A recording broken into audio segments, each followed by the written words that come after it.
Usisi-ke ukhomentile wathi-ke ucela ukubuza ukuthi-ke ngabe ukuphupha amakhandlela ayimbala engafani kusho ukuthini? Imibala yamakhandlela imele izimo ezihlukile.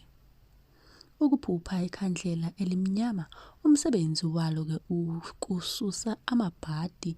Uma-ke ukhathazekile uyakwazi-ke ukulilayitha ikhandlela elimnyama bese-ke uyakhala, izinyembezi zakho zihamba-ke nekhandlela. Ikhandlela elimhlophe liletha-ke ukukhanya, livule la okuvale khona, licacise nezinto. Ukuphupha ikhandlela elibomvu noma-ke elibomvu. Ikhandlela ele-red limele-ke uthando, amandla, ikhandlela lezitha, ikhandlela lokubuyisa indoda noma-ke intombi. Uma-ke unezetha ukhanyisa-ke ikhandlela elibomvu, ulibhekise phansi, ukhulume kulona.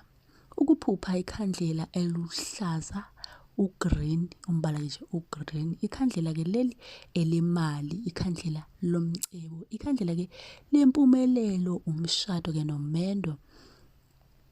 Elokuthola-ke umntwana leli khandlela. Ikhandlela-ke lezicelo uma kukhona-ke ukufuna ukukucela kulona-ke ikhandlela eli-green. Amakhandlela-ke a-green iwona-ke lawa abizwa ngamakhandlela enhlahla.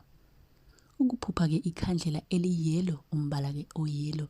NgesiZulu-ke umbala o-yellow sike sithi-ke umbala ophuzi noma-ke umbala osaqanda.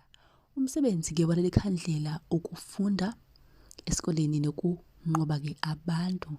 Amakhandlela a-yellow ayakhanyiswa nakwiladi ahlanganiswe namakhandlela amhlophe.